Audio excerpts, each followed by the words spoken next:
In the 18th century, a man from New York was heading west to claim part of a faraway land known simply as Kentucky, where mountains and forests were endless, where Europeans had yet to leave the mark on the landscape. But the wilderness took its toll on the man, and he only got as far as Pennsylvania's Chestnut Ridge. Looking east, back the way he had come, he could get a vista like no other.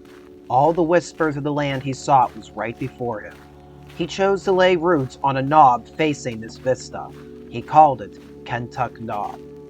2 centuries later, a Pennsylvania couple wished to make this vista the backyard of their new house.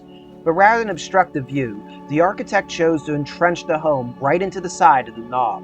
That architect was Frank Lloyd Wright, who had returned to the Laurel Highlands for a second and final time to bring into life another home in harmony with the beauty of the region.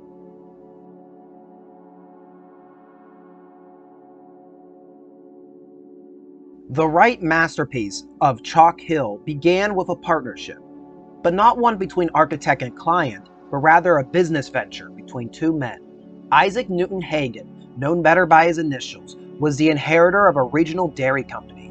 Hagan Ice Cream at this time was based out of Uniontown, Pennsylvania, putting it within an hour's drive of the city of Pittsburgh. Around the 1940s, Hagan was contacted by one of the Steel City's biggest names, Edgar Kaufman. Kaufman was in need of someone willing to bottle dairy for him. This business partnership flourished into a friendship between the two men and their families. In the post-war era, the Kaufmans began entertaining the Hagans on a regular basis at their summer home not far from Uniontown, Falling Water. The visits had a profound effect upon the Hagans, as when they decided they wanted to relocate out of Uniontown to the top of Chestnut Ridge, they sought out Frank Lloyd Wright to design their dream home. Mr. Hagan first reached out to the famed architect in August of 1953 through letters. He praised Wright's work for the Kaufmans and felt he'd be an ideal choice to design a home nearby with a mountain backdrop. Although the then 86-year-old was busy working on the Guggenheim and Price Tower, amongst other projects, he agreed to shake Kentuck Knob out of his sleeve. Before going to their first meeting with Wright, Mr. Kaufman warned the Hagans to only present half the budget that they had in mind. Wright was notorious for going over budget. They offered the sum of $60,000 to the aged architect, to which he accepted. As Wright was busy, he could not visit the property prior to construction. He instead requested detailed surveys and photographs of the Hagans' 80 acres of property a few miles from the village of Chalk Hill. In addition, it wasn't Wright who would physically sketch out the home, but rather one of his top draftsmen named John Howe.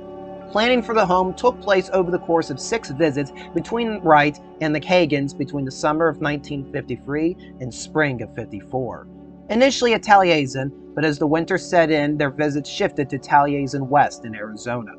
Besides discussing costs and needs for their dream house, Wright also shuttled the couple to several homes he designed, most notable which was the Smith House in Bloomfield Hills, Michigan. The overhanging roof and heavy use of red cypress would all pique the Hagans' interest and later be incorporated into their dream home. Wright's plans called for a home that would sit within the side of the knob. From above, when one looks down upon the copper roof that caps the house, it would appear that it's a continuation of the hillside. The overhang on the southeastern side of the home is especially large to block the blistering summer sun out of the living room. As the home stretches from the knob, it juts out like the prow of a ship. The southwestern point has a commanding height of 18 feet. The floor plan is standard of Wright's designs of his later years. He found that using hexagons allowed him to work quicker, as this shape already provided him the 60 and 120 degree angles he relished incorporating into his designs. In fact, when one steps toward the front door, you'll realize you are embraced by the outline of a hexagon, whose perimeter the house only occupies a portion of. The living room expands on earlier variations he used in the Smith House and Mantilla. The latter was being built at the same time as the Hagans' home. The Hagans hoped that they would be able to have Wright furnish the entire home with his own designs. But by the 1950s, Wright was no longer in the market for designing furniture. As such, the Hagans compensated with having to purchase tables and chairs to organize multiple sitting areas throughout the spacious hall. The core which the home pivots on is a tower of masonry standing 14 feet. The hexagon floor plan allows for all essentials to be within easy reach. Mrs. Hagan's procedures for cooking for guests could flow very easy. The only trouble would be that heat tended to get quickly trapped within the tower. In later years, the Hagans managed to fabricate a grid on top of the glass that cooled the kitchen below. On the living room side of the tower is the hearth of the home. Although massive and provided a bountiful fire, Mrs. Hagan preferred to use the heated floor. The amount of air pulled into the hearth when lit was so extreme, Mrs. Hagan commented that she feared her slippers would be pulled right off her feet and into the flames. The tower caused another complication. The Hagans and Wright both agreed a passage from the dining area into the nearest bathroom would be necessary to keep guests from having to cut right through the kitchen. Wright's answer is the narrowest passageway within the home. While passable for guests, it would never pass modern building codes. Wright placed the bedrooms and bathrooms closest to the knob, taking advantage of the coolness of being entrenched within the hillside to provide comfort to the Hagans.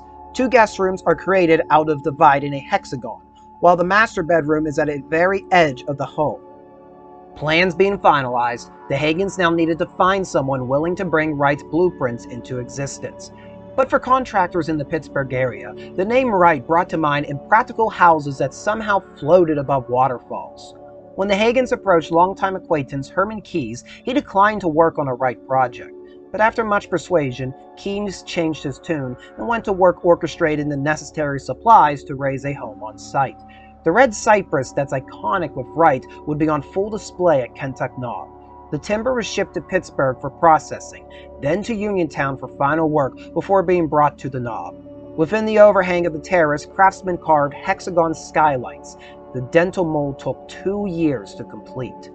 In April of 1955, as construction was underway, Wright made his only visit to the property. He only stayed briefly, enough to satisfy that Keyes and his team were following his schematics as intended. Wright was busy crisscrossing the Northeast and had happened to be in the Pittsburgh area. Rumor has it to be that he was attending the funeral of Mr. Kaufman. By 1956, the work on the home had finished and the Hagans had moved in. They could not have been happier. The final cost came to over $98,000. The Hagans would spend the rest of their time together living at Kentuck Knob. Many friends would inquire about some of the quirks in the design, such as the flat roofs known to plague Wright homes with leaking. The Hagans never reported any issues with the copper roof, however. They did have Wright's dining table replaced with a large single piece of wood, however, to expand the entertaining area in the 1970s. Mrs. Hagan moved her art supplies into a small storage space on the northern tip of the property. Their dream home had come to life, without the mastermind needing to even see the magnificent view that inspired the Hagans to entrench their home on Kentuck Knob. The Hagans remained at Kentuck Knob until 1986. The year prior, they put it on the market as they looked to downsize in their twilight years. At the time, few who were visiting Falling Waters 6 miles to the north were aware that there was another Wright home, for sale no less, in the Laurel Highlands. But when Peter Palumbo, land developer and art collector from England, learned about the Knob, he jumped at the opportunity to own a Wright house. He purchased a home with the intention of using it as a vacation home in the Pittsburgh region. When Palumbo took stewardship, he recapped the roof an identical copper covering as the original. He also began to fill the home with elements of his art collection, as well as other curiosities from his world travels.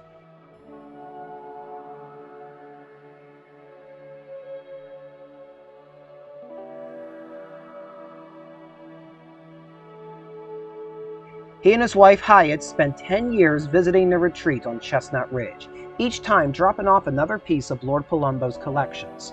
Over time, Palumbo had purchased additional acreage around the house, expanding the property to nearly 200 acres. Large pieces of outdoor sculptures began to be positioned throughout the forest that now enveloped the property. In the 90s, Palumbo took a seat in the House of Lords, which strained his time being able to visit Kentuck Knob. He decided if he could no longer enjoy the home regularly, then the public should. In 1996, Lord Palumbo opened the property for public guided tours, turning the Laurel Highlands into a must-stop for Wright and architect enthusiasts. At the time I visited in July of 2022, 2 variants of the tour are offered. Most will choose the regular tour, which runs at about 40 minutes, hitting most of the highlights of the house.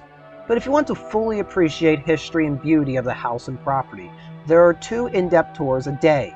I took the morning tour and by chance was the only visitor on the property that hour.